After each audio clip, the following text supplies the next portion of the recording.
Now that we've spent several days taking a look at simplifying radical expressions through just simplifying single terms, simplifying by multiplication, addition, subtraction, and division, we want to now take a look at not simplifying radical expressions, but solving radical equations. So we've got our first example here, and what we see right here is that we have an equation because of the equal sign, and it's a radical equation because there is a square root involved and the variable is underneath the square root. So this would be a radical equation because of those two things. So here's the process we're going to do to solve a radical equation. What we want to always make sure we do in the case of a radical equation is we want to make sure that we get the radical all by itself first. So right now I see that our equation, our radical is being multiplied by 4. So to undo that, I'm going to divide both sides by 4. And that produces the square root of x minus 1 is equal to 3. So now the purpose of doing that is, now that the radical is all by itself, just like we undid squares with square roots, I can undo a square root with a square. But whatever I do to one side, I have to do to the other side. So this square here undoes the entire square root so that you're just left with what's under the root, the x minus 1, is equal to 3 squared is 9. So to finish this off, all we need to do is add 1 to both sides, and we end up with x is equal to 10. So there's our first example. We're going to do several more examples because there's a few intricacies that come up with different types of setup. So let's look at a couple more. Here's the next radical equation we want to solve, and just like I said for the first one, we want to make sure we get the radical all by itself first. We notice here that I have a plus 2 on the radical, so I'm going to, plus 3, so I'm going to subtract 3 from both sides so that my radical is now by itself with the square root of negative 4 minus 26n is equal to 10. Okay. Now that the radical is all by itself, I can undo the square root with a squared. But again, whatever I do to one side, I have to do to the other side. So the square root and the square root undo each other.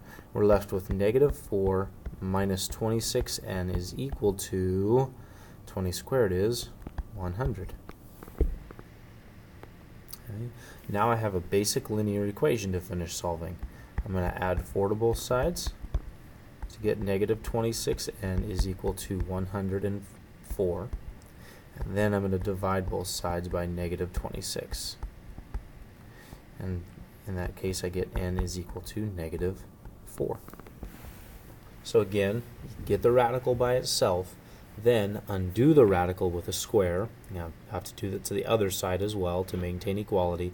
And from there, you have a basic linear equation to finish solving. So here's our next example. You'll notice in this example that both sides are underneath a radical. This may seem like it's going to complicate things, but it's actually fairly straightforward for the one reason that everything on each side is under a radical. So you notice this left-hand side is already, the radical is all by itself. So I can undo the square root with a square. But if I square one side, I have to square the other side. So the square root and the square undo each other on the left-hand side and get 4p minus 2. Is equal to, and the nice thing here is since the other side was all under a radical, that radical, the square root, is undone by the square as well, and we're left with 2p plus 4. So again, we have a basic linear equation to finish solving. I'm going to start by isolating the variable, getting rid of 2p here, so that p is all by itself. We end up with 2p minus 2 is equal to 4. And now add 2 to both sides. 2p is equal to 6. Divide by 2. P is equal to 3. So in this case, even though we had radicals on both sides, when we squared both sides simplified to where you only have a linear equation left.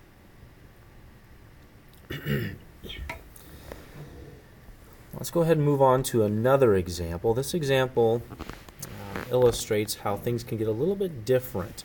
You'll notice that only one side's under a radical, so we're back to that situation, but the variable x is underneath the radical and on the other side, so it's in two locations. Let's see what happens in this situation. So I have the square root of 110 minus x. It's already all by itself. I've got nothing added out here. I've got nothing multiplied in the front. So I can go ahead and go straight to getting rid of the square root with a square. But whatever I do to one side, I have to do to the other side. This produces x squared is equal to, again, the square root and the square undo each other, is equal to 110 minus x. Okay. So now the interesting thing that comes out of this problem is I now have an x squared term after squaring both sides. This means I have a quadratic. So we've got to remember the process of solving a quadratic. Typically speaking, in solving a quadratic, you want to make your equation equal to 0.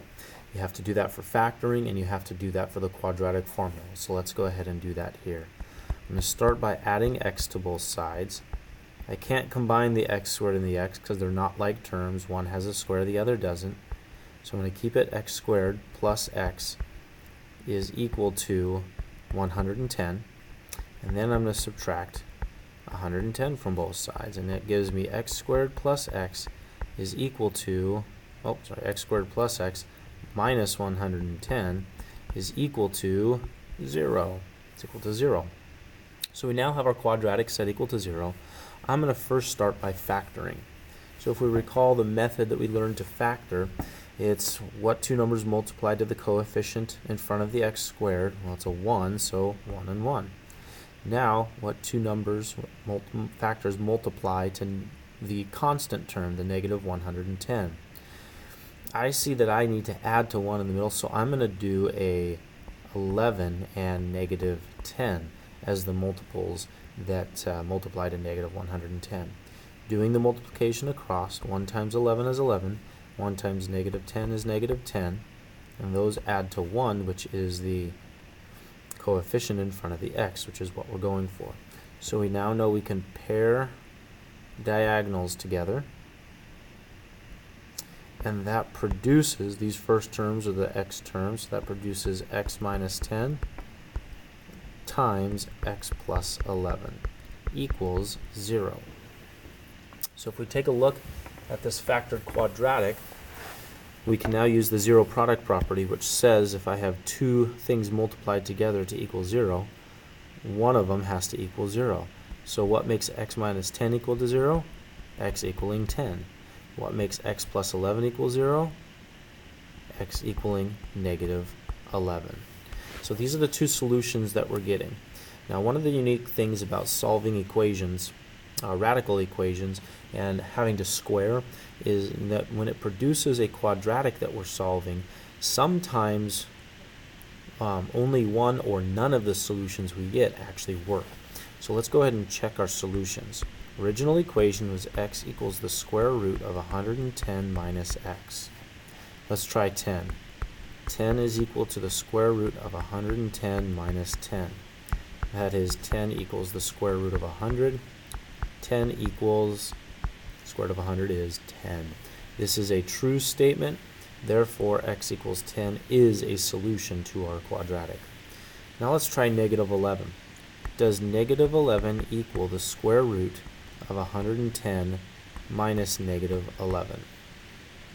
Well, that's negative 11 equals the square root of, that becomes 110 plus 11, that's 121. Negative 11 is equal to the square root, square root of 121, which is positive 11. So the statement that I have is negative 11 equals positive 11. That is not a true statement, therefore x minus 11 is not, or x equals negative 11 is not a solution of my original radical. Okay, so always have to make sure that when a quadratic is produced and we get our solutions from a quadratic while solving a radical, that we check our solutions, because sometimes one or both will not work. Let's do one more example together to illustrate one final thing that we've got to be careful of. So here's our next example. The square root of 2b minus 13 is equal to b minus 6. Okay, well, I've got the radical all by itself already. There's nothing to add, subtract, or multiply or divide. So I'm going to undo the square root with a square. But whatever I do to one side, here's the key. I have to do to the entire other side. I can't just give the square to the b and the 6. I have to square the entire other side. So here's what ends up happening. The square root and the square undo each other. You've got 2b minus 13 is equal to, now we remember hopefully that when a binomial is squared, we have to write it out separately. It's b minus 6 times b minus 6. We have to FOIL. I have to distribute.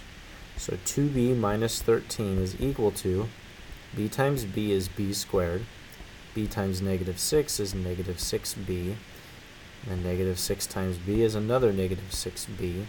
Negative 6 times negative 6 is positive 36.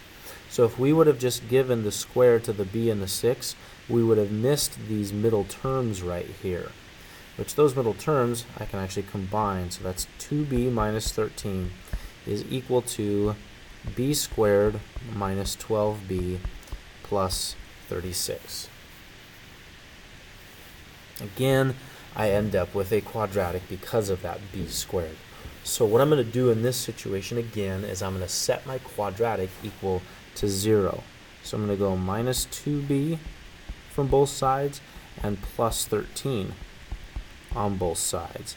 That produces 0 equals b squared minus 14b plus 49. So our quadratic is now set equal to 0. So I'm going to try factoring. I'm going to go 1, 1 here. And I'm going to go, I know it's probably going to be a 7 and 7, because 7 times 7 is 49. And then the 7s get close to that 14, but I need negative 14. So I know a negative times a negative is still a positive 49. I'm going to try that. 1 times negative 7 is negative 7. The other 1 times negative 7 is negative 7. I end up with negative 14. So that means my pairings are now accurate. Okay. So what we end up with is x minus 7 times x minus 7 is equal to 0. Since both factors are the same, the only solution I end up with is x equals 7. And we remember from polynomials that this has a multiplicity of 2. That factor happens twice. So let's go ahead now and check that solution. My original equation is the square root of 2b minus 13 is equal to b minus 6. So plugging that in, that's 2 times 7 minus 13 is equal to 7 minus 6. That's the square root of 2 times 7 is 14 minus 13 equals 7 minus 6 is 1. So the square root of 14 minus 13 is just 1, and the square root of 1 is 1. So 1 equals 1 is a true statement. Therefore, x equals 7 is a solution to our equation. So a couple things to summarize this process in. Number 1, the goal is first to get your radical by itself so that you can undo the radical with a square. You can undo the square root of the square. Also, sometimes the process of solving a radical produces a quadratic. First thing you need to do is try to solve the quadratic by factoring, meaning set it equal to 0 first. And then always, always, always check your solutions to make sure they actually work. Because in one example you saw, one of the solutions doesn't work.